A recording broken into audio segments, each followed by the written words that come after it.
Eh, Siguiendo con nuestras 1000 preguntas respecto de revascularización miocárdica y recuperando algunos conceptos previos, la clase anterior hablamos si era necesaria la evidencia objetiva de isquemia miocárdica y documentamos que definitivamente es la estrategia preferida respecto de asumir cualquier indicación de revascularización. Esto tiene un rol importante en algunos pacientes, sobre todo con síndromes coronarios agudos. Eh, Dado que el electrocardiograma tiene una especificidad alta, pero una sensibilidad baja para detectar isquemia, la ayuda en algunos cuadros de test no invasivos definitivamente es recomendable. Y cuanto a medidas de isquemia, evaluamos el test de ejercicio, de ergometría, evaluamos la perfusión miocárdica, evaluamos el SPECT, evaluamos el ECOS-3 y evaluamos el PET, la clase anterior.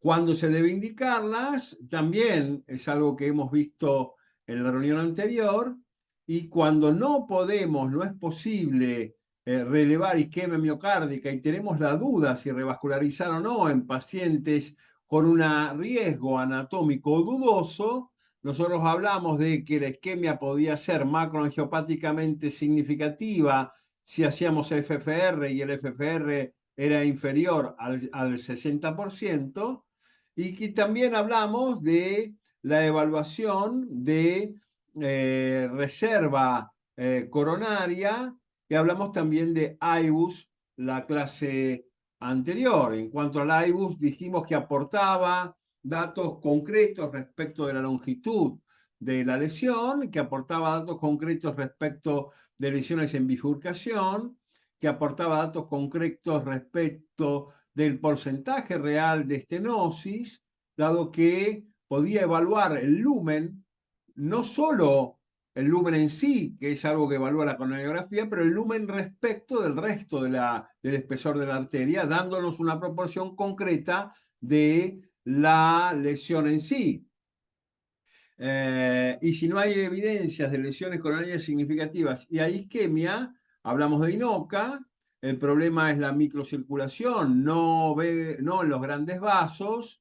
La clasificamos como tipo 1 primaria sin enfermedad cardíaca estructural, tipo 2 con presencia de enfermedad miocárdica, tipo 3 en presencia de enfermedad coronaria obstructiva, tipo 4 iatrogénica o 5 posterior a trasplante cardíaco.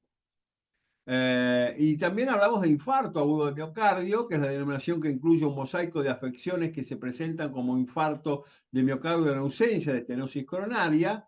Dentro de las posibles causas son la miocarditis, el vasoespasmo coronario, los eventos blandos de placa, es decir, el trombo que se eriza, la disección coronaria y el síndrome de Takotsubo, el cual requiere una mención especial.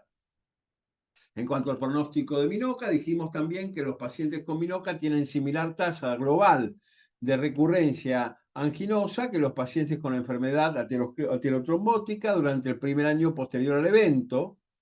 Dijimos también que la mortalidad al año es de 4,7% menor al 6,7% de la enfermedad aterotrombótica convencional, cuando se excluyen los pacientes con Takotsubo y miocarditis y se estudian pacientes más jóvenes.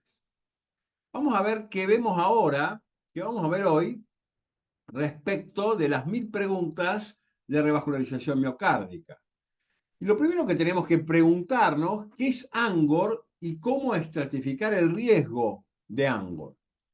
Y aquí vamos a mencionar las primeras guías enfocadas específicamente en el manejo de dolor precordial, publicadas en 2021. Y aquí usamos el acrónimo PAIN, dolor en inglés. P de pathways, es decir, eh, es necesario utilizar algoritmos de decisión basados en información clínica. Acompañar específicamente en cuanto o adaptar el valor del dolor de pecho en poblaciones especiales. ¿Y cuáles son las poblaciones especiales que pueden llegar a tener con mayor incidencia dolores torácicos anginosos atípicos, fundamentalmente las mujeres que tienen dolores anginosos no manifestados clínicamente de manera típica y que acompañan isquemia miocárdica, y los pacientes diabéticos que debido a su neuropatía diabética pueden tener subsensibilidad o manifestaciones clínicas diferentes. La I es la identificación.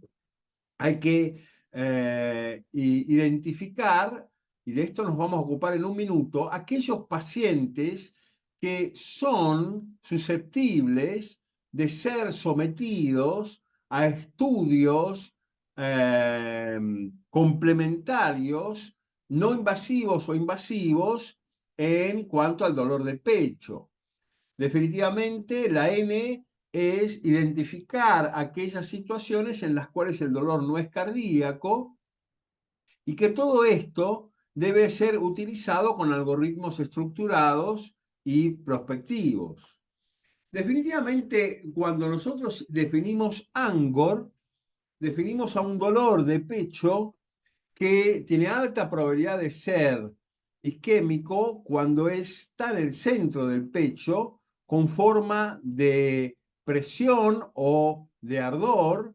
Es un dolor gripping, es un dolor que aprieta, que el individuo describe como si fuera un puño que aprieta el corazón, un dolor pesado que dificulta la respiración, que por supuesto este dolor aumenta en situaciones de estrés psíquico o físico, y se reduce cuando el estrés psíquico o físico, es decir, el ejercicio, se reduce y que fundamentalmente es retroesternal.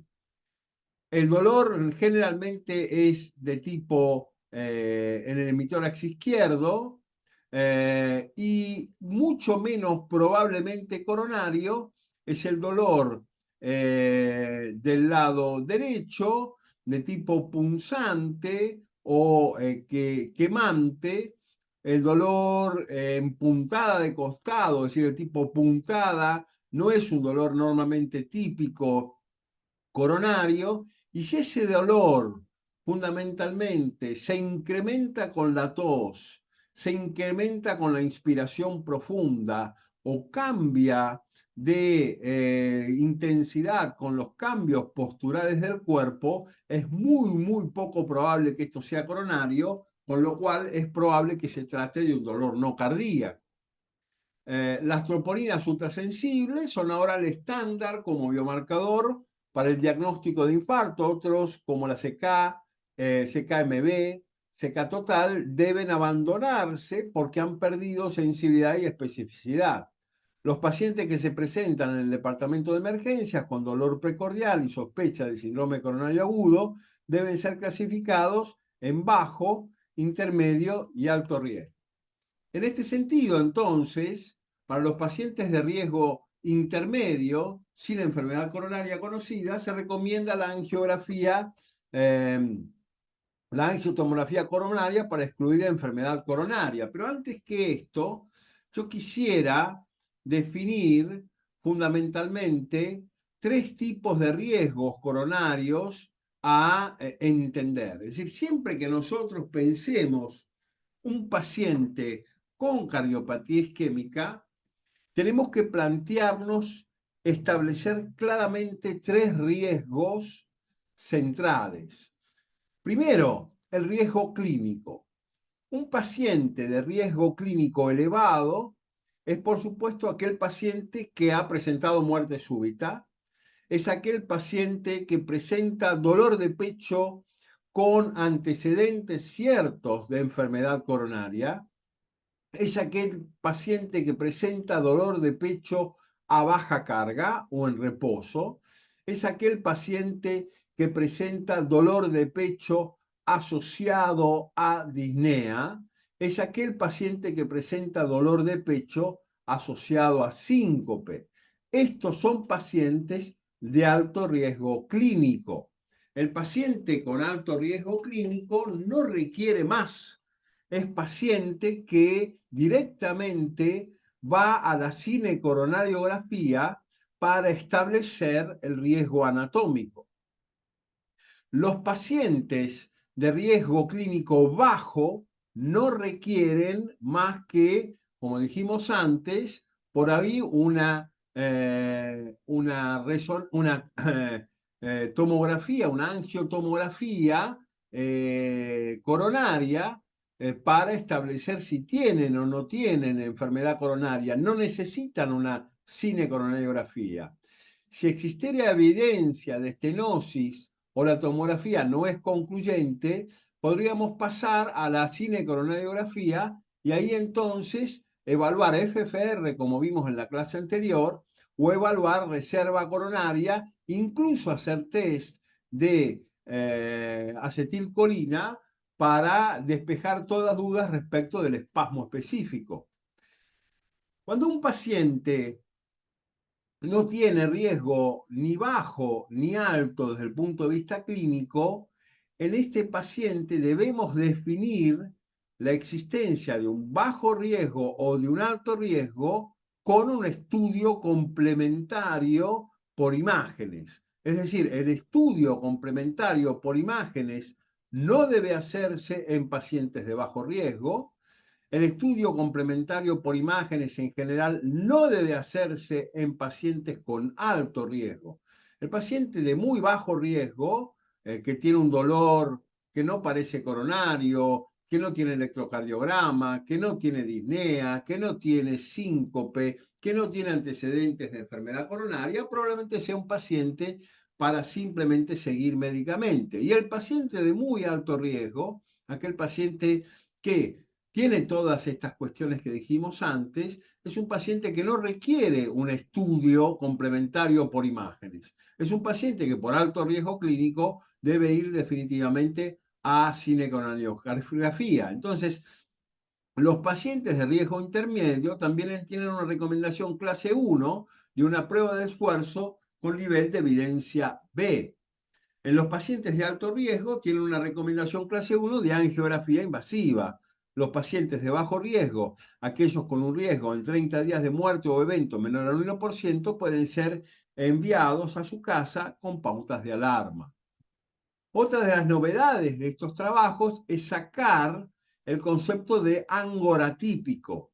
O es Angor o no es Angor. Dolor atípico o Angor atípico es un término que debe ser sacado del diccionario con descripción de utilizar el término no cardíaco, un dolor no cardíaco cuando se ha podido excluir con cierta lógica y cierta probabilidad la etiología coronaria de ese dolor.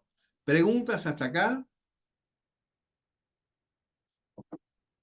No, Doc. Bien. Una vez establecido el riesgo clínico, y entonces bajo riesgo clínico nada, alto riesgo clínico coronariografía, si el riesgo es intermedio, nosotros claramente, si tuvimos un riesgo bajo, vamos directamente a contestarnos la pregunta, ¿cuál es el riesgo anatómico de ese paciente? Necesitamos una coronariografía para poder establecer el riesgo anatómico. Si el riesgo intermedio da estudios complementarios, funcionales por imágenes, es decir, ECOS-3 o PET o cámara gamma de alto riesgo, ese paciente también tiene que ser llevado a cinecoronariografía para establecer el riesgo anatómico.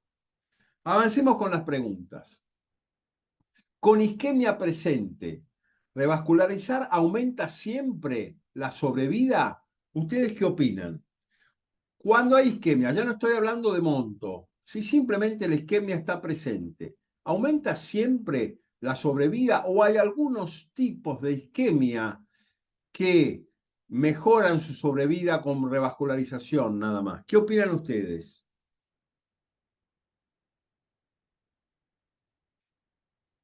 No me hagan sentir tan solo. A ver. Según el tipo de isquemia, me imagino, Doc, qué porcentaje tiene isquemia. Bien, entonces la pregunta es, ¿cualquier tipo de isquemia merece revascularización? y fundamentalmente no siempre, como dice Camila, depende del cuadro clínico.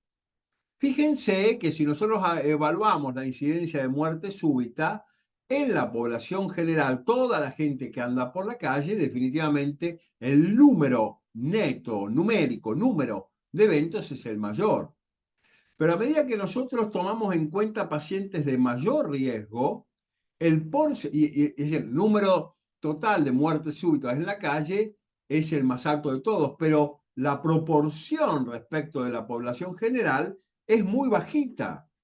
La proporción de muerte súbita va incrementándose a la medida en la que nosotros ponemos, por ejemplo, el ANGOR en un contexto clínico, siendo del 30%, ¿sí? Cuando el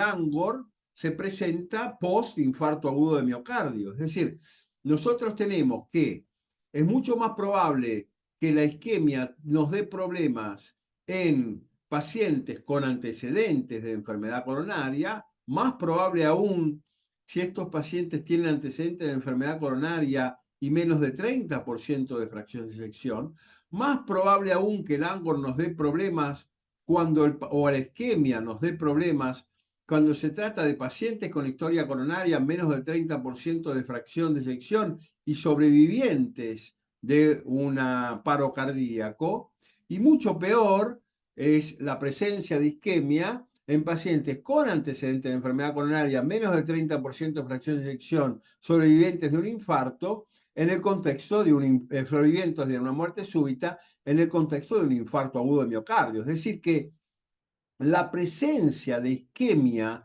es mucho más gravitante, es mucho más significativa, es mucho más importante como marcador para tomar decisiones a medida que yo me estoy acercando a grupos de alto riesgo. La isquemia, de una isquemia inferior, banal, en un paciente sin factor de riesgo, no tiene prácticamente valor pronóstico, pero la isquemia inferior, que parece ser pequeña, en un paciente con todos estos factores de riesgo, definitivamente tiene una incidencia sobre la mortalidad a corto plazo mucho mayor. Conclusión, la isquemia en sí no tiene tanto valor si no se pone en un contexto clínico. Poca isquemia en pacientes muy graves es muy grave. Poca isquemia en pacientes que no tienen antecedente cardíaco de ningún tipo es mucho menos relevante. ¿Queda claro este concepto? Sí, Doc. Sí, Cuanto peor está el paciente, se debe buscar cada vez más el objetivo de isquemia cero. Cuanto más enfermo está el paciente, más importante es perseguir el concepto de isquemia cero. En un paciente completamente sano, con una isquemia de bajo monto, alta carga, básicamente lo que debemos buscar es medicarlo y no debemos revascularizarlo a toda costa porque esto no va a tener una incidencia interesante. Fundamentalmente, entonces, tener en cuenta no solo el cuadro clínico, sino tener en cuenta la edad, el sexo, el grupo étnico. Cuando hablo del grupo étnico, los afroamericanos tienen una mayor incidencia de muerte isquémica que los blancos, por ejemplo, la región geográfica, test de esfuerzo con imágenes no invasivos, la isquemia en territorio anterior es mucho más significativa y relevante que la isquemia en otros territorios. La isquemia con infarto agudo de miocardio previo, los pacientes que tienen antecedentes de enfermedad coronaria documentada por cateterismo o tienen una angioplastia o una cirugía previa, deterioro de la fracción de eyección o insuficiencia renal, es decir, con un filtrado glomerular ajustado por superficie corporal menor a 60 mililitros por minuto. No siempre la isquemia debe ser vinculada al monto, sino que la isquemia debe ser siempre vinculada al monto, a la localización y al escenario clínico en el cual esta isquemia se da. Alto riesgo clínico, alto riesgo isquémico son centrales. Cuando nosotros tenemos un paciente de alto riesgo funcional, denominado también alto riesgo isquémico, tenemos pacientes con un deterioro de más del 10% de la fracción de eyección, ¿sí? O de un monto de más del 10% de isquemia en su masa miocárdica. Estos pacientes pierden más de un 10% de la fracción de eyección al esfuerzo. En el ECOS-3 es de alto riesgo cuando tengo más de 3 segmentos que inducen isquemia moderada severa que tienen hipoquinesia o asinesia. La isquemia es significativa en pacientes que han sido básicamente revascularizados previos. En cuanto a la resonancia magnética nuclear, cuando tengo una tasa de perfusión, es decir, cuando durante el esfuerzo o el estrés miocárdico hay una reducción de perfusión del 12%, es decir, que al menos el 12% del tejido miocárdico quede isquémico, esto es de alto riesgo. En resonancia, cuando tengo más de 3 sobre 16 segmentos que dejan de funcionar, es de alto riesgo. Y en cuanto a una ergometría convencional, es de alto riesgo cuando tengo un infradesnivel del ST mayor a 1,5 milímetros en más de 2 derivaciones o más de 2 milímetros de depresión en una sola derivación. Cuando tengo un esfuerzo, una isquemia presente por debajo de 7 METs o el paciente presenta angina de pecho. Con grandes montos de isquemia inducibles, la revascularización con angioplastia o cirugía debe ser indicada para mejorar la sobrevida a largo plazo. Entonces, siempre en pacientes de alto riesgo clínico, siempre en pacientes de alto riesgo isquémico, siempre en pacientes de alto riesgo anatómico. Concepto central, evaluar riesgo clínico, evaluar riesgo isquémico y evaluar riesgo anatómico. ¿En qué pacientes yo voy a buscar el riesgo isquémico? El riesgo isquémico es el riesgo funcional por estudios complementarios en aquellos pacientes de riesgo clínico moderado. Si el paciente tiene riesgo clínico bajo, no hago nada. Si el paciente tiene riesgo clínico alto, voy a ir a buscar directamente la anatomía, el riesgo anatómico. ¿En qué pacientes con riesgo isquémico voy a buscar el riesgo anatómico? ¿En pacientes con riesgo isquémico bajo? No. Los analogo a un riesgo clínico bajo. ¿En pacientes con riesgo isquémico alto? Sí. En esos pacientes voy a buscar el riesgo anatómico para pensar en la conveniencia y en la estrategia de la revascularización. ¿Preguntas hasta acá? Entonces, No, tengamos doc. presentes que en nuestra cabeza, frente al paciente, tenemos que evaluar siempre los 3 riesgos. El riesgo clínico, el riesgo isquémico o funcional y el riesgo anatómico.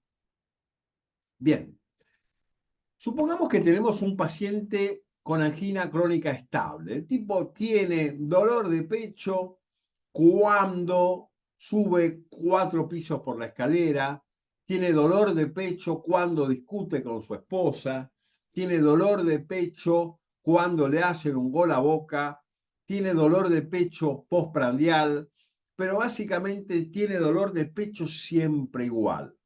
Supongamos que este dolor de pecho no aumenta en frecuencia en episodios mensuales o semanales. Siempre tiene un dolor cada tanto, un dolor por mes, un dolor cada 2 meses, y esto no ha sido más frecuente. La pregunta, en pacientes estables con moderada evidencia de isquemia, ¿es beneficioso ser invasivo siempre? ¿Es beneficioso ser invasivo siempre? ¿Qué opinan ustedes? Estamos hablando de pacientes estables con isquemia moderada. ¿Hay que resolver la isquemia siempre o no? ¿Qué opinan? De forma Yo creo, farmacológica. A ver, digan, escucho. Adelante. yo, de- yo decía, si el dolor le comienza al hacer alguna actividad, hay que resolverlo. Bien. Y si esa actividad es siempre la misma, y si la frecuencia de episodios no aumenta, y el paciente logra tener una vida normal, ¿siempre hay que resolverla, Valeria? Ahí no, ahí cambia el panorama, me parece, Doc. ¿Qué opinan los demás?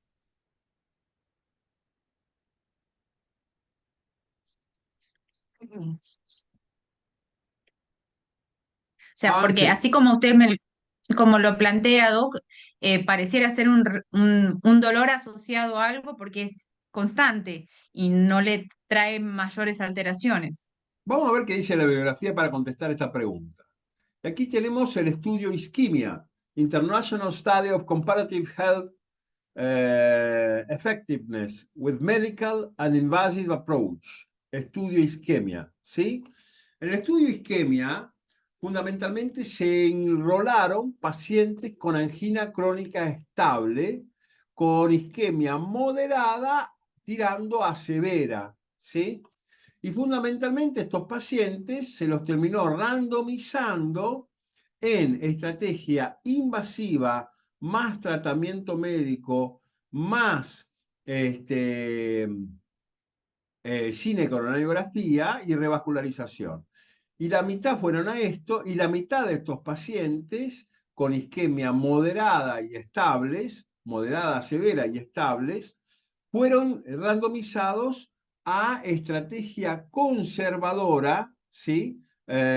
Siempre realizándose una coronariografía y tratamiento médico óptimo, optimal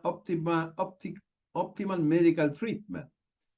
Bien, los objetivos primarios de este trabajo fue evaluar el tiempo de muerte cardiovascular, es decir, cuánto tiempo tardaban en morir de causas cardíacas, cuánto tiempo tardaban en infartarse, cuánto tiempo tardaban en hospitalizarse por angina inestable, cuánto tiempo tardaban en tener insuficiencia cardíaca o cuánto tiempo tardaban en tener muerte súbita.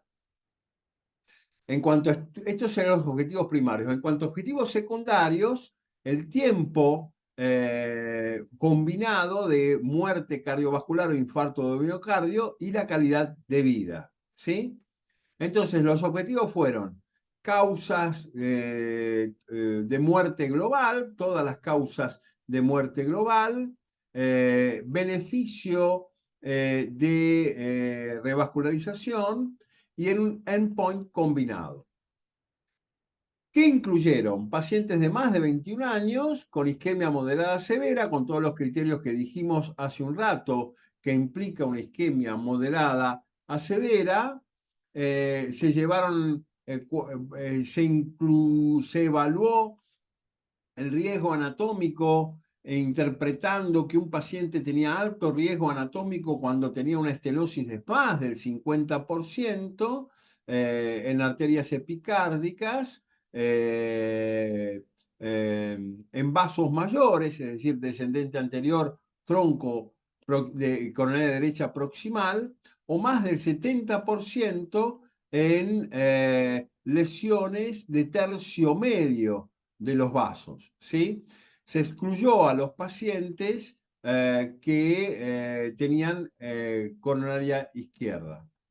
Y no se metieron al protocolo pacientes en clase funcional 3-4. Es decir, se metieron al protocolo pacientes que tenían isquemia en clase funcional 1-2. Estamos hablando que se excluyeron del protocolo pacientes de alto riesgo clínico.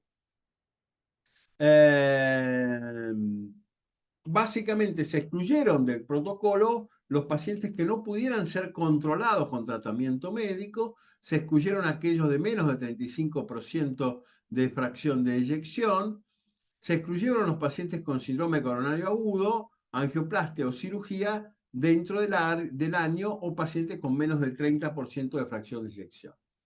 Se enrolaron 8.518 pacientes con angina crónica estable y, evidencias de isquemia miocárdica moderada o severa. Y fueron randomizados a tratamiento invasivo 2.500 y a tratamiento médico 2.591. ¿Sí?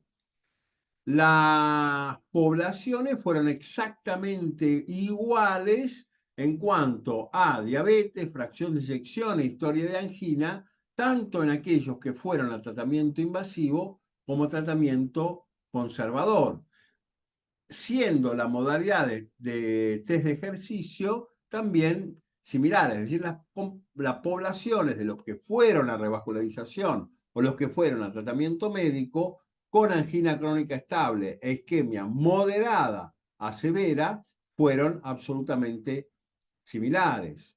En cuanto a las características de las lesiones coronarias, también la incidencia de lesiones severas, moderadas, leves o pequeñas fue absolutamente igual en las dos poblaciones. Es decir, que en su evolución no tenemos un sesgo poblacional que se considere. Y para ser objetivos, y esto sirve como guía para nosotros en el manejo médico cotidiano, ¿qué se consideró tratamiento médico óptimo para los pacientes con angina crónica estable? Básicamente el uso de estatinas, el uso de inhibidores de la enzima convertidora. El objetivo era tener fundamentalmente niveles de LDL inferiores a 70 miligramos por decilitro con cualquier estatina, una presión arterial sistólica inferior a 140 milímetros de mercurio, así se consideraba un paciente bien tratado. Se consideraba que todos los pacientes bien tratados con angina crónica estable tienen que tener aspirina o cualquier antiagregante plaquetario. Se consideraba que los pacientes con angina crónica estable debían haber dejado de fumar, ¿sí? Y estos son los parámetros clínicos, junto con una frecuencia cardíaca inferior a 70 latidos por minuto en ritmo sinusal, los que se consideran un paciente que llega a los objetivos terapéuticos, ¿sí? En este grupo, el tratamiento con beta bloqueantes invasivo y no invasivo fue similar, el tratamiento con bloqueantes cálcicos fue similar. Los pacientes que recibieron antianginosos con tratamiento médico fueron de mayor proporción que los de tratamiento invasivo. Cuando hablamos de tratamiento antianginoso, fundamentalmente estamos hablando de nitritos y nitratos, es decir, mononitrato isosorbide, dinitrato isosorbide central. La doble antiagregación plaquetaria obviamente fue mucho más frecuente en pacientes que estuvieron en la rama terapéutica invasiva que en los pacientes con tratamiento médico óptimo. Si hablamos de los objetivos primarios, recordemos que los objetivos primarios eran muerte cardiovascular, infarto de miocardio, hospitalización por angina inestable, insuficiencia cardíaca o muerte súbita. En cuanto al tratamiento conservador y el tratamiento invasivo a 5 años, no hubo diferencia significativa, con una P de 0,93. A los 6 meses hubo cierta tendencia de significación a favor del tratamiento invasivo, pero básicamente, si hablamos de un resultado a 5 años, a 4 años y a 5 años, la diferencia finalmente de tratamiento médico y tratamiento invasivo no fue significativa. Si hablamos de endpoints secundarios, es decir, el endpoint global sumatorio de muerte e infarto agudo de miocardio, vemos que la muerte y el infarto agudo de miocardio fue un poco más importante dentro del primer año de aquellos que se invadieron, recordemos, angina crónica estable con isquemia moderada. Y finalmente, la incidencia acumulativa a los 5 años fue prácticamente igual en los dos grupos. Bien, si hablamos de el beneficio neto, global, todo, es decir, muerte cardiovascular, infarto de miocardio, angina estable, insuficiencia cardíaca, revascularización y ACV, tampoco hubo una diferencia significativa a favor de lo invasivo, si bien esto está en el límite de la significación estadística. Bien, estos son todos los resultados juntos. En síntesis, no hay, ¿sí?, en el isquemia entre los pacientes con cardiopatía isquémica estable y moderada a severa isquemia, no hay un beneficio en la revascularización invasiva versus la terapia médica llevada adelante con los targets, con los objetivos que estamos viendo. Entre los pacientes con angina crónica estable y moderado severa isquemia, los estudios no invasivos rutinarios no fueron predictores tampoco útiles para reducir la mortalidad. Hubo una discreta mejoría de beneficio en el estrés invasivo respecto del conservador entre aquellos pacientes más severos. Esto es lo que yo les decía antes. Poca isquemia en pacientes muy enfermos es más importante. Sí hubo una tendencia de beneficio en la revascularización de los pacientes con angina crónica estable y moderada a severa isquemia entre aquellos que tenían insuficiencia cardíaca izquierda con disfunción ventricular. No hubo beneficios de terapéutica invasiva en función de todas las causas de mortalidad o revascularización miocárdica si los comparamos globalmente. En síntesis, debemos decir que en la isquemia crónica estable, con moderada isquemia o moderada severa isquemia, solo se beneficiaron tímidamente, sin una gran diferencia, aquellos pacientes con fracción de eyección reducida. ¿Estamos de acuerdo con esto? Sí, señor. Sí, doc. Bien. Sí, doc. Si evaluamos aquellos pacientes con alto riesgo anatómico, si evaluamos aquellos pacientes con alto riesgo anatómico y los seguimos a largo plazo, long-term clinical outcome following revascularization in high-risk coronary anatomy patient with estable, ¿sí?, con enfermedad coronaria estable, vemos que la revascularización en pacientes con cardiopatía isquémica crónica y anatomía de alto riesgo sí mejora el pronóstico a largo plazo comparado con el tratamiento conservador. La anatomía coronaria debe ser considerada para aconsejar y tomar la decisión de revascularizar o no a un paciente con síndrome coronario crónico. Es decir, dejaremos a los cirujanos cardiovasculares y hemodinamistas decidir sobre el riesgo de nuestros pacientes y definitivamente no. Nosotros vamos a qué pacientes con angina crónica estable y moderado a alto riesgo de isquemia vamos a revascularizar. A todos, no. A los pacientes de alto riesgo. ¿Y cuáles son los pacientes de alto riesgo? Aquellos con deterioro de la función sistólica menos de 30% de fracción de eyección, o aquellos pacientes que tienen un alto riesgo anatómico en la cinecoronariografía. No hay alto riesgo anatómico, no se revasculariza. No se revasculariza.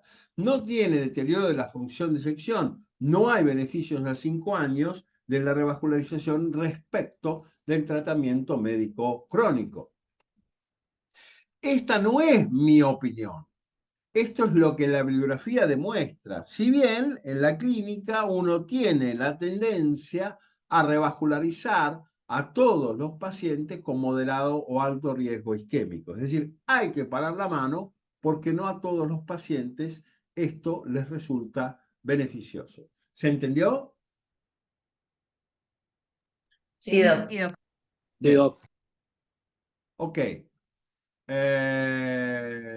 Vamos a...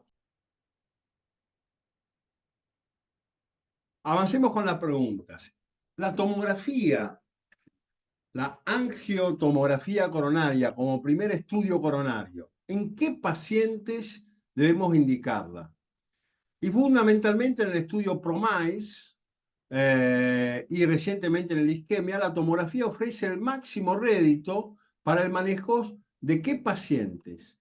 Pacientes en los cuales no hay antecedentes de enfermedad coronaria conocida, pacientes en los cuales el riesgo clínico queda en dudas si está entre riesgo clínico bajo y riesgo clínico intermedio. El tipo con riesgo clínico intermedio tiene que ir a un estudio funcional. El tiempo con riesgo clínico bajo o intermedio, supongamos que tengamos un paciente con dolor torácico, anginoso, sin electro, sin enzimas, sin antecedentes coronarios, que tiene 70 años. En ese caso, nosotros podemos realizar un estudio de angiotomografía coronaria. ¿Y cuándo la angiotomografía coronaria tiene valor? Fundamentalmente, la angiotomografía coronaria tiene valor predictivo negativo. ¿Qué quiere decir? La angiografía coronaria con coronarias normales en pacientes con riesgo clínico de entre bajo e intermedio, más tirando abajo y con dudas, básicamente cuando el individuo tiene una angiotomografía normal, esto descarta de plano la existencia de enfermedad coronaria. Pero fundamentalmente el valor predictivo negativo del 100% es el que da valor. El valor predictivo positivo no es alto. Y no es alto porque en la tomografía, en la angiotomografía coronaria, la presencia de calcio puede generar rebote de las ondas de rayos y magnificar las lesiones coronarias. Es decir, la angiotomografía coronaria no debe utilizarse en pacientes con enfermedad coronaria conocida para el seguimiento. No debe utilizarse en pacientes con riesgo moderado a alto. Debe sí utilizarse para descartar enfermedad coronaria. Ese es el único valor absoluto que hoy le podemos dar a una angiotomografía coronaria. ¿Queda claro? Sí, doc. Bien. ¿Qué les parece este ventrículo?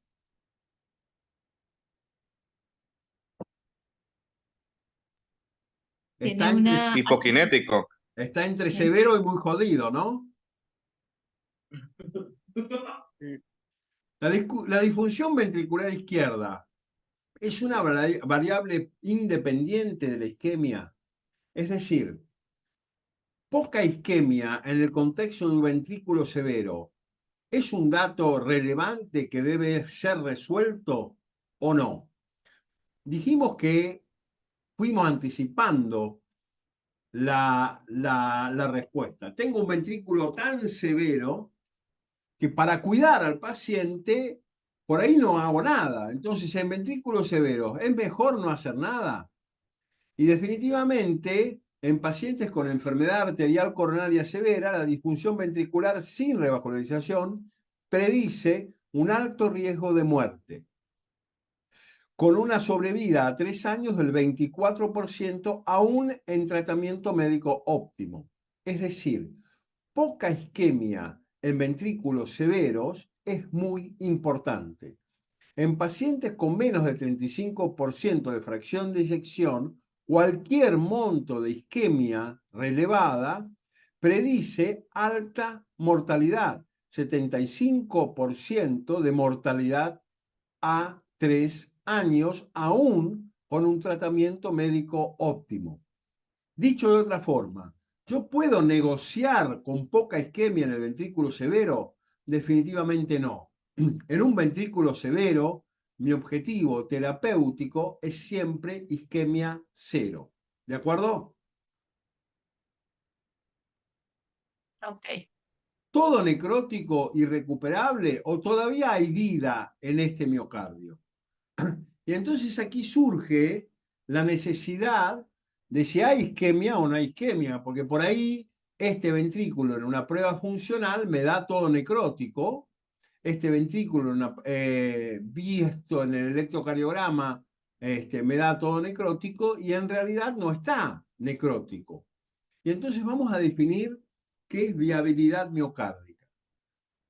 Y fundamentalmente hay que definir o diferenciar el myocardial stunning, el atontamiento miocárdico, de lo que se llama myocardial hibernation, la hibernación miocárdica.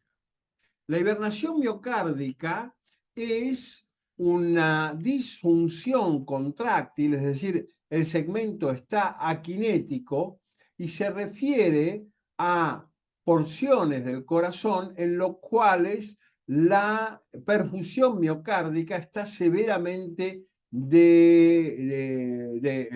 reducida.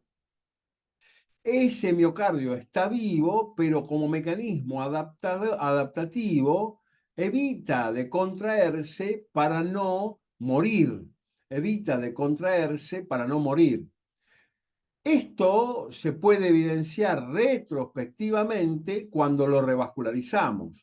Al momento de revascularizarlo, ¿sí? Cuando restauro la perfusión de ese miocardio, y estamos hablando de meses, no estamos hablando de días, recuperamos función contráctil y entonces hablamos de que el paciente tiene miocardio hibernado.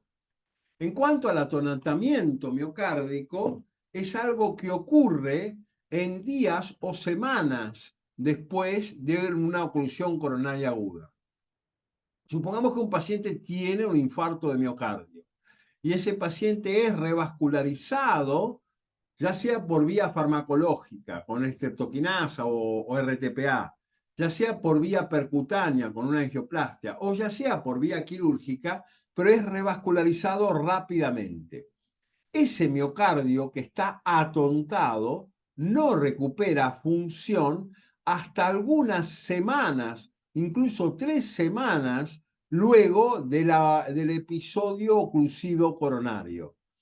Este es el motivo por el cual no tiene sentido evaluar función ventricular en un paciente con infarto de miocardio dentro de las primeras 3 semanas. Si bien claramente si esa función ventricular está buena, será buena siempre, pero si está deprimida en algún grado, hay expectativa de que esa función ventricular se recupere en las 3 semanas siguientes por un fenómeno que se llama miocardio atontado, ¿sí? O stunning myocardium, ¿sí? Fíjense, esto hablamos minutos, horas y días, y esto hablamos de meses.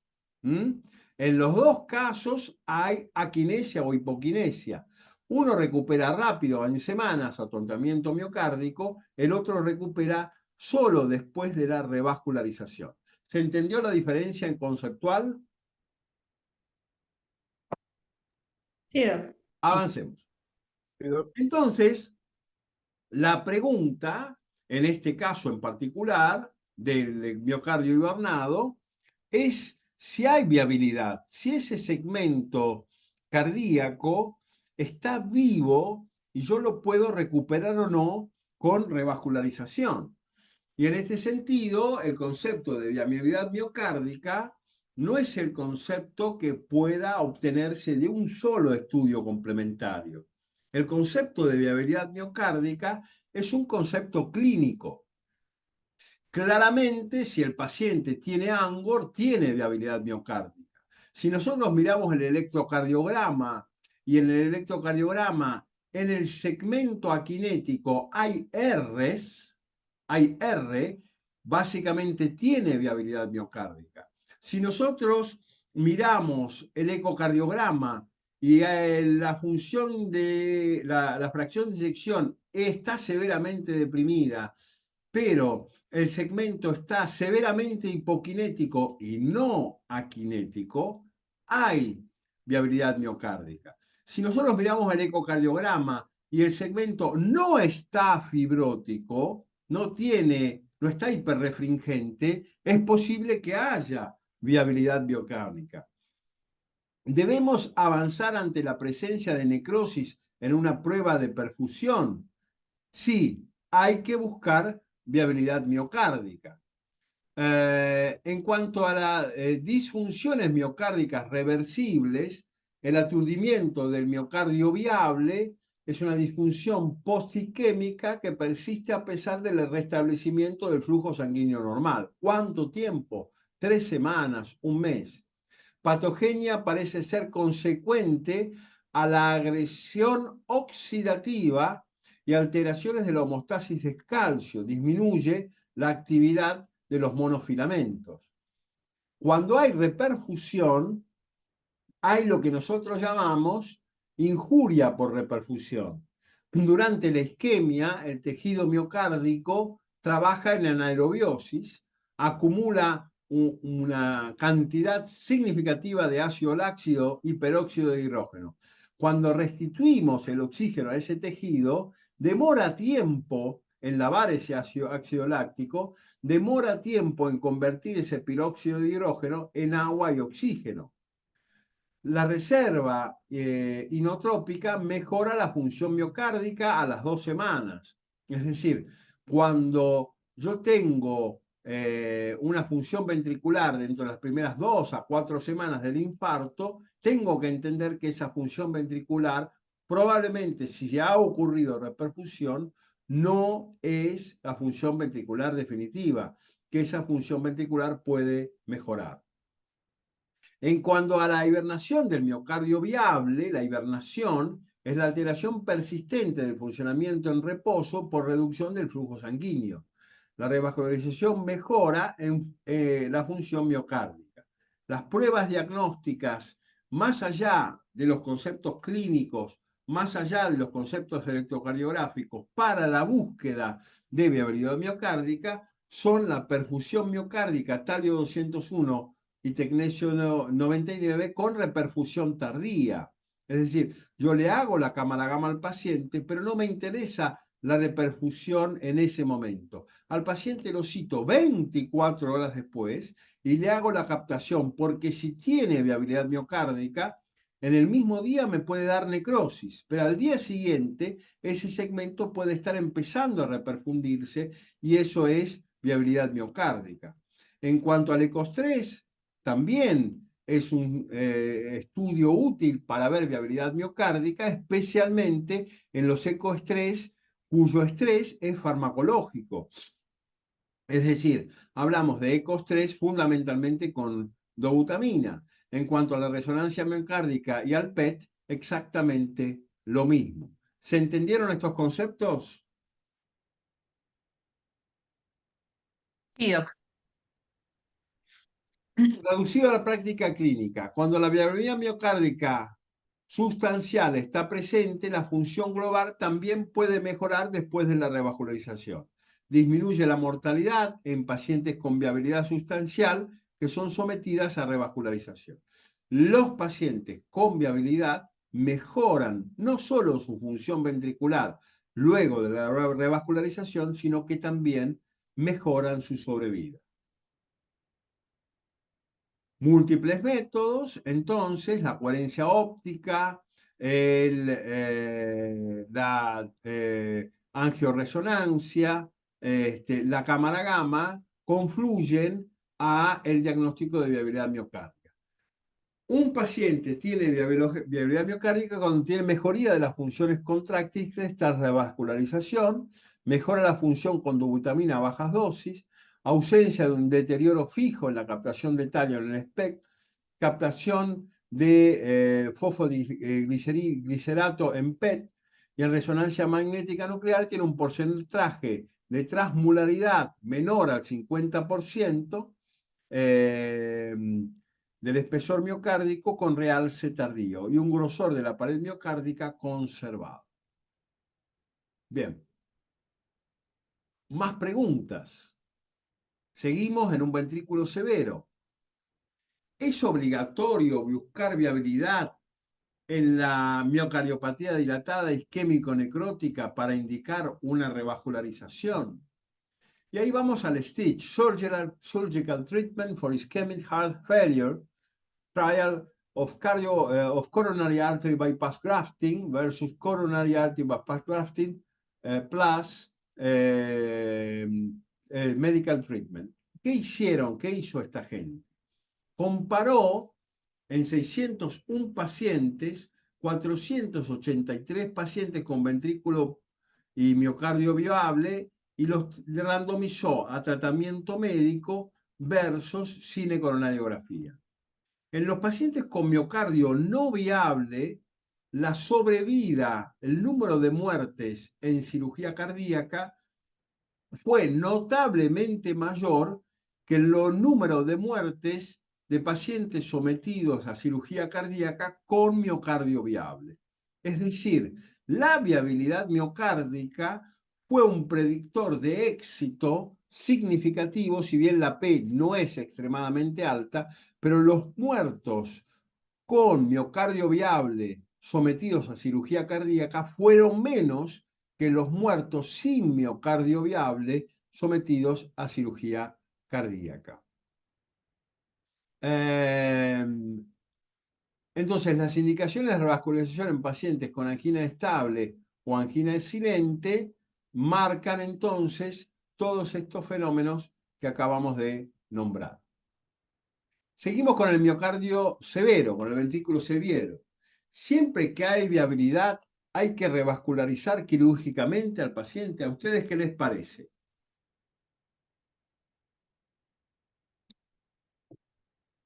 Siempre que hay viabilidad, hay que someter al paciente a una revascularización. ¿Qué opinan? Y yo creo que sí, doc. Bien. Idealmente hay que revascularizarlo, pero fundamentalmente tenemos el creo que sí, es lo que yo también creo o creía hasta el 2021. Actualmente lo que vamos a hacer es vincular la viabilidad del miocardio con la factibilidad, suitable for revascularization, con la factibilidad de revascularización. Si yo no tengo factibilidad de revascularizar el vaso, ya sea por angioplastia o cirugía, esto es básicamente por cirugía, aún teniendo viabilidad, si el vaso no es revascularizable, yo no voy a someter al paciente a cirugía. Si tengo un ventrículo severo con viabilidad y los vasos no son revascularizables, ese paciente no debe ir a cirugía de bypass. Ese paciente posiblemente deba ir a trasplante cardíaco. Si yo tengo un paciente con menos de 35% de fracción de eyección, cuyos vasos son revascularizables, esos son los pacientes que van a reducir el riesgo de infarto de miocardio no fatal, el riesgo de arritmias ventriculares y van a mejorar la sobrevivencia. Es decir, ir a revascularizar o intentar revascularizar arterias que no son revascularizables no debe hacerse en ventrículos severos. Si hay viabilidad en ventrículos severos que no son revascularizables, esos pacientes deben ser trasplantados. Si hay viabilidad en ventrículos severos revascularizables, esos pacientes deben ser sometidos a cirugía de revascularización miocárdica. ¿Qué hace esto? Reduce la incidencia de infarto no fatal, reduce la incidencia de arritmias y mejora la sobrevida. ¿Se entiende? El paradigma viejo era este. Siempre que hay viabilidad, tirarse a revascularizar cualquier cosa. Y ese paradigma se ha perdido. Ha dejado de ser vigente. ¿Se entendió esto? Cami, ¿se entendió? Sí, doc. Bien. Sí, Doc, se entendió. Sigamos con el ventrículo severo. En ventrículo severo, ¿tratamiento médico o revascularización quirúrgica? Es una pregunta que fuimos contestando en realidad con las preguntas previas. Pero vamos a evaluar qué nos dijo el estudio paradigmático, dos grandes estudios randomizados, el Surgical Treatment for Ischemic Heart Failure, STITCH, publicado en 2011, y el Surgical Treatment for Ischemic Heart Failure Extension Studies, STITCHES, publicado en 2016, 5 años después. El STITCH habla de la eficiencia del tratamiento médico aislado, solo tratamiento médico, versus el tratamiento médico más CRM aislada o CRM más remodelación ventricular en cardiopatía isquémica crónica. Es decir, se preguntó, ¿trato médicamente o trato médicamente y revascularizo con cirugía? ¿Qué tengo que hacer en estos pacientes? Una de las preguntas ya la contestamos. ¿Tiene viabilidad? A ese paciente lo tengo que pensar en revascularizarlo. Si tiene viabilidad, a ese paciente le hago una cinecoronariografía después del estudio de viabilidad y me contesto. ¿Esa viabilidad corresponde a sectores de vaso revascularizable? Voy para adelante. Esa viabilidad no corresponde a vasos revascularizables, lo trasplanto. Globalmente, el STITCH contestó estas preguntas, pero los resultados globales fueron los siguientes. Hablamos de seguimiento. Se incluyeron 1.212 pacientes con cardiopatía isquémica crónica y fracción de eyección de menos del 35% y lesiones revascularizables que no presentaban lesión de tronco de la coronaria izquierda ni Angor en clase funcional 3-4. El 31% de los pacientes reclutados presentaban lesión de 2 vasos, el 60% lesión de 3 vasos y el 68% estenosis proximal de la arteria descendente anterior. Compararon tratamiento médico con cirugía de revascularización y lo siguieron a 5 años. Y en 5 años, el tratamiento médico versus la cirugía, en función de probabilidad de muerte cardiovascular o probabilidad de muerte de cualquier causa, en la práctica no demostró diferencias. No hubo diferencias en el endpoint primario de muertes por cualquier causa entre el grupo del tratamiento médico aislado y el sometido a tratamiento con cirugía de revascularización miocárdica. Pero sí se vio menor incidencia de endpoints secundarios, infarto, arritmia y muerte cardiovascular, más hospitalización, endpoint combinado, en pacientes operados a los 5 años. Es decir, en endpoint primarios aislados no hubo diferencia, pero cuando empezamos a combinar todos los endpoints, le fue un poquito mejor, sin gran diferencia estadística, pero fue un poquito mejor a los pacientes que habían sido sometidos a cirugía de revascularización miocárdica. Aquí lo tenemos, la diferencia. Pero si hicimos un seguimiento a 10 años, ¿sí? Hablamos del STITCHES, ¿sí? Del estudio de extensión. Y a los 10 años, nosotros notamos que en un seguimiento a 10 años, cuando analizamos muertes por cualquier causa, la diferencia significativamente menor, se habían muerto mucho menos aquellos que habíamos operado bypass coronario. Si hablamos de muerte estrictamente cardiovascular, se habían muerto menos aquellos que habían sido operados de bypass. Y si hablamos de muerte de cualquier causa y hospitalización, el endpoint combinado fue mucho menos en aquellos pacientes que habían sido operados respecto de los pacientes que habían sido tratados médicamente. En el estudio Stitches, resultado del Stitch, luego de un seguimiento de los pacientes inicialmente randomizado durante 10 años, se observó una diferencia significativa tanto en el endpoint primario como en los secundarios a favor del grupo de revascularización miocárdica. La viabilidad miocárdica no debe ser el único factor considerado para definir la conducta terapéutica. Los criterios son la revascularización miocárdica, es decir, la viabilidad miocárdica, una gran extensión del miocardio en riesgo y que las lesiones críticas sean proximales con buenos lechos distales. Es decir, que realmente el bypass sirva, porque si no hay buenos lechos distales en esas arterias, el runoff, la descarga de sangre en esas coronarias es pobre, el puente se termina tapando y no vamos a tener beneficios clínicos en este sentido. Con disfunción ventricular relevante, la revascularización miocárdica con angioplastia o cirugía debe ser indicada para mejorar la sobrevida a largo plazo. ¿Y qué hacemos cuando falla el ventrículo derecho? ¿Tratamiento médico o angioplastia percutánea? Perdón, ¿qué hacemos cuando hay ventrículo severo, no ventrículo derecho? ¿Qué es mejor?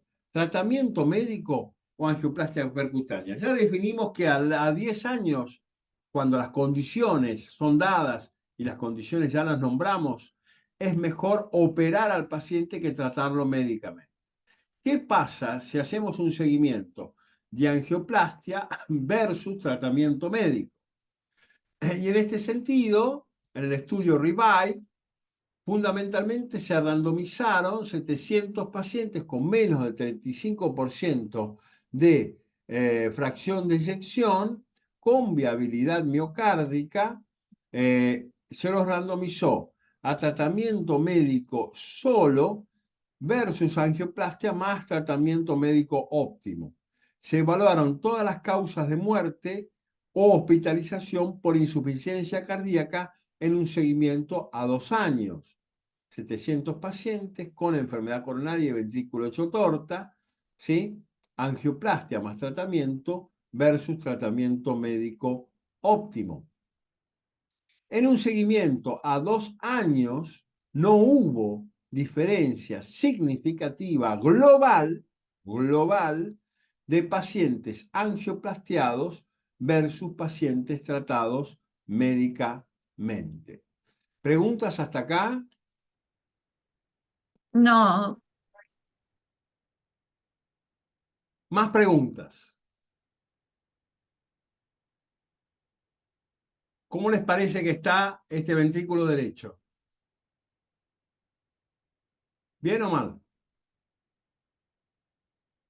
¿Qué pasa cuando la falla en cardiopatía isquémica es fundamentalmente del ventrículo derecho?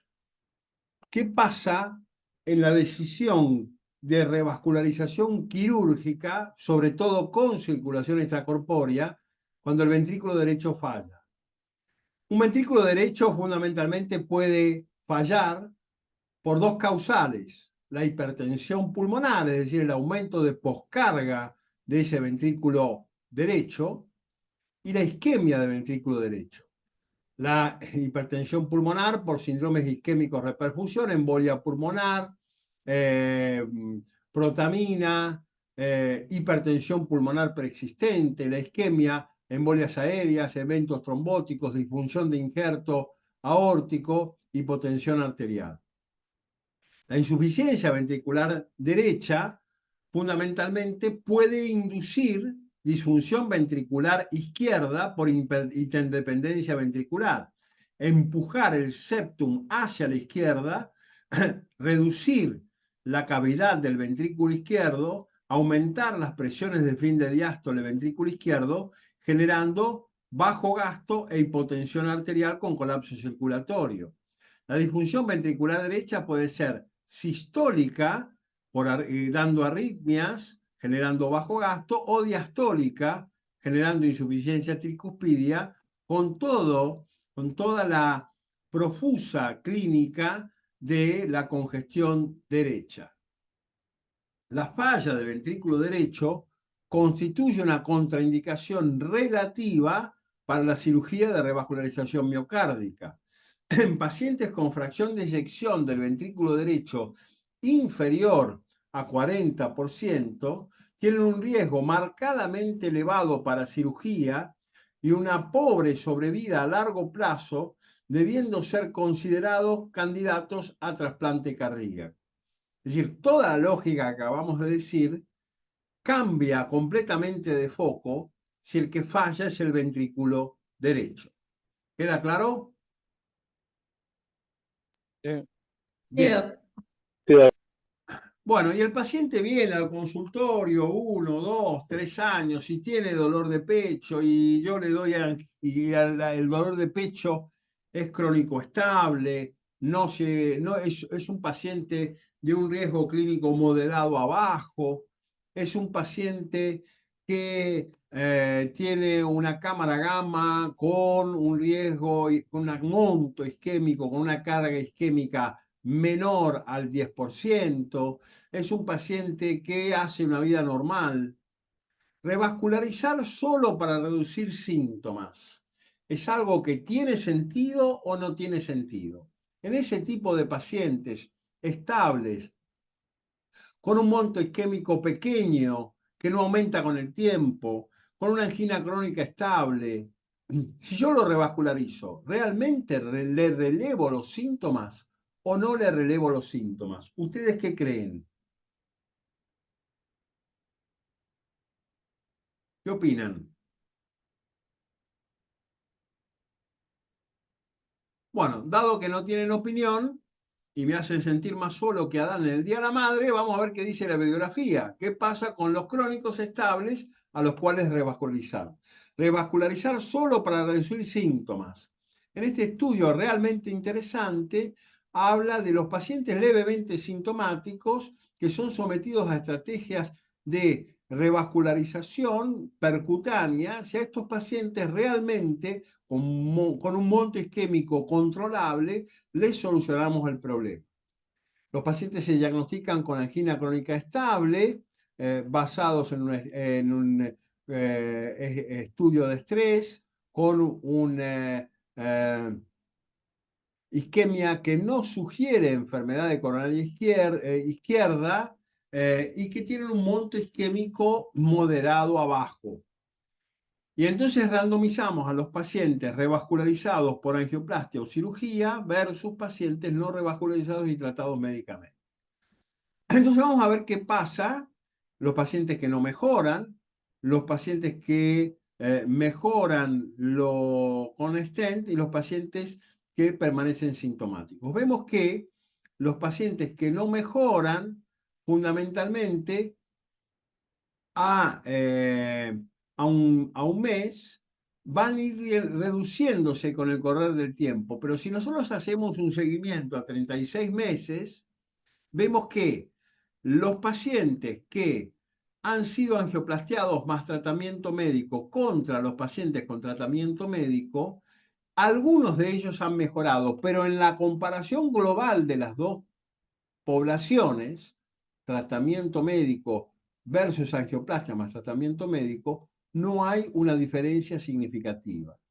Es decir, someter un paciente a angioplastia cuando el monto isquémico es moderado a bajo, cuando la angina es realmente crónica estable, no logra a un seguimiento a 36 meses mejorar la clínica de estos pacientes y por supuesto tampoco logra reducir el monto isquémico y tampoco, siempre y cuando no tengan coronaria izquierda, ¿no? Y tampoco resultan de utilidad a largo plazo. A los 3 años, en promedio, los síntomas se reinician sin cambios en la mortalidad. ¿Sí? Con lo cual, no se recomienda de la estrategia invasiva rutinaria en estos pacientes con angina crónica estable, montos isquémicos pequeños, solo con el fin de reducir los síntomas, porque a los 3 años los síntomas siguen iguales. Bien, es claro que este niño no es consciente del riesgo, ¿no es cierto?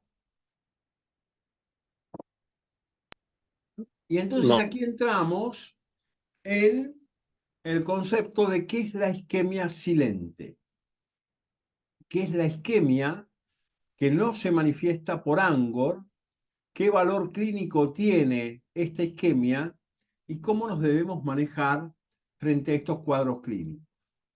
Definitivamente recordemos que antes de tener dolor de pecho, tenemos trastornos eléctricos, trastornos de la motilidad parietal sistólica, trastornos de relajación, luego de producirse la isquemia. Así que debajo del dolor de pecho hay un montón de manifestaciones subclínicas que tienen que ver con la isquemia.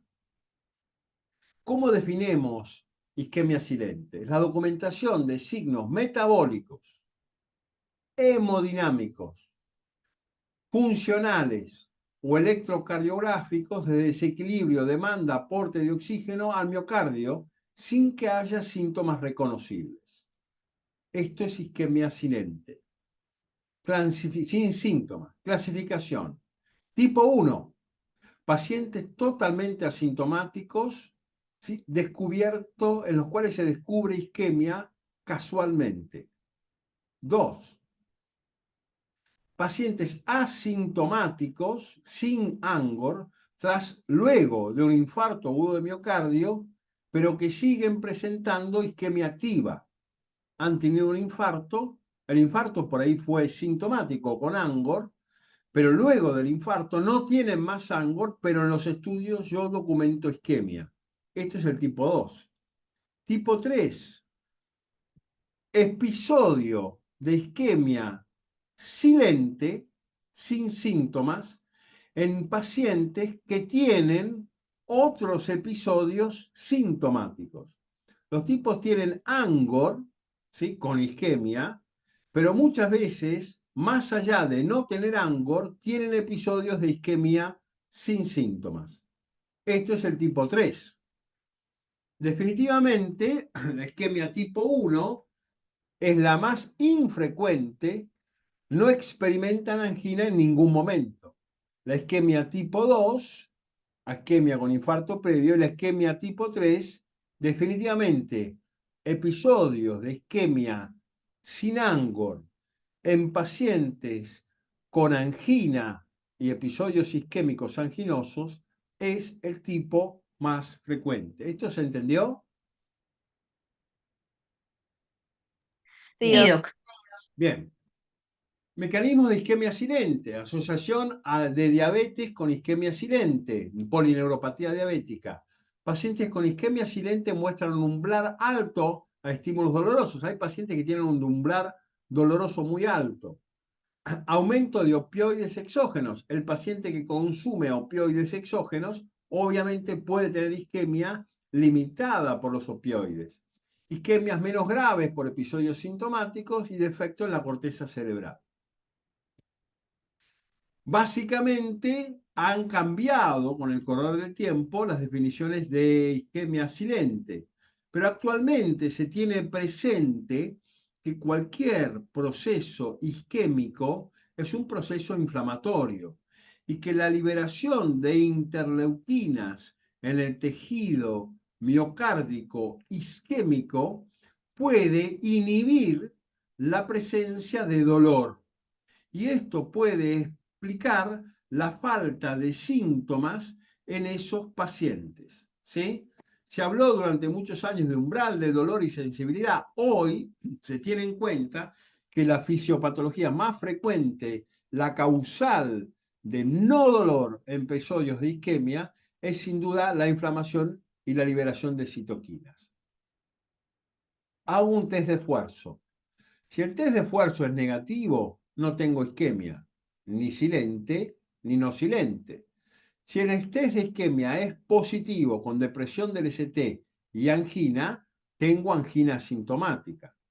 Ahora, si yo tengo en una ergometría infradesnivel del ST sin dolor de pecho, Yo para poder definir isquemia silente necesito hacer un ECOS-3.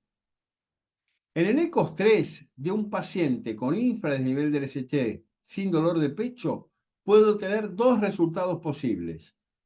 No tengo nada y entonces el paciente no tiene un infradesnivel del ST por isquemia, no tiene isquemia silente.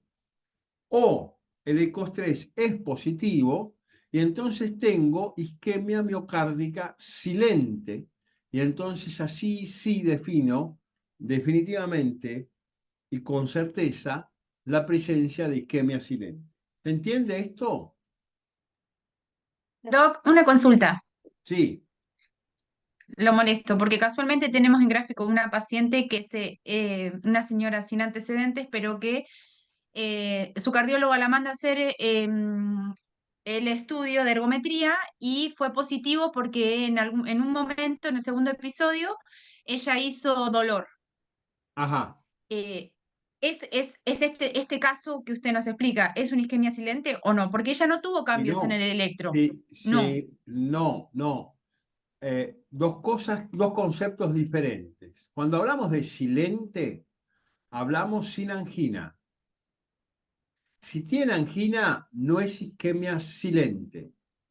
Ahora, la presencia de angina puede, en algunas raras ocasiones, no tener trastornos electrocardiográficos. Ahí nos tenemos que preguntar si ese dolor que el paciente presenta es de etiología coronaria o no. Entonces, ahí podemos aumentar la sensibilidad, ir más allá del dato sintomático y agregar una ergometría para estudiar el electrocardiograma o agregar un ecoestrés para estudiar la motilidad o agregar una cámara gamma para estudiar la perfusión. En Ok. ese caso, la paciente tiene Angor. Yo no sé si este dolor puede ser por espasmo esofágico, o puede ser que la paciente lo invente, o puede ser dolor, angina coronaria. Para esto necesito o hacerle una ergometría con esta lógica que vemos en pantalla, o hacerle un ECOS-3, o hacerle un estudio de perfusión coronaria. ¿Por qué? Porque el riesgo clínico de esa paciente es un riesgo indeterminado. Lo tengo que determinar con un estudio de imágenes. Pero Ok, definitivamente, doc. si la paciente tiene Angor, no puedo hablar de isquemia silente porque tiene Angor. ¿Se Ok, ok. entendió? Sí, sí, sí. Bien. Eh, de todas las ergometrías, el 56% son definitivamente normales, no tienen isquemia. El 26% son positivas con Angor, pero fíjense que no pocas, el 16% de los pacientes subidos a una ergometría pueden presentar cambios electrocardiográficos sin Angor, isquemia silente, ¿sí? Y si a esto le agregamos el 2% de falsos positivos, hasta el 18% de los pacientes pueden tener una ergometría con cambios eléctricos sin dolor de pecho. Para discriminar si este paciente está entre los coronarios o es un falso positivo, hago un ECOS-3 o hago un estudio de perfusión miocárdica por cámara gamma. ¿De acuerdo? Sí, doc. Hello. Sí, doc. Bien, háblenme, a mí me gusta que me hablen. ¿Sí? Ahora, supongamos que tenemos isquemia silente. ¿La isquemia silente es peor? ¿Tiene peor pronóstico o mejor pronóstico que los pacientes que tienen ANGO? En este estudio se comparó la evolución de pacientes con isquemia silente versus la evolución de pacientes con ANGOR. Y la isquemia silente resultó tener un pronóstico intermedio entre los pacientes con isquemia sintomática y los pacientes sin isquemia. ¿Tener isquemia silente es bueno? No, es peor que no tenerla. ¿Tener isquemia silente es tan grave como la isquemia anginosa? No, es menos grave. ¿Sí? La presencia del descenso del ST es predictor de mortalidad cardíaca por infarto de miocardio y muerte súbita cardíaca.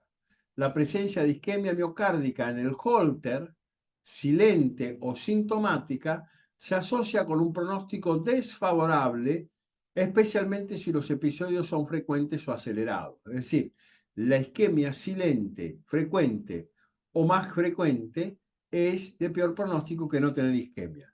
Las pruebas de esfuerzo con electrocardiograma pueden identificar la mayoría de los pacientes con probable presencia de isquemia, siendo las pruebas de screening más importantes y más frecuentes. Bien, hasta aquí las preguntas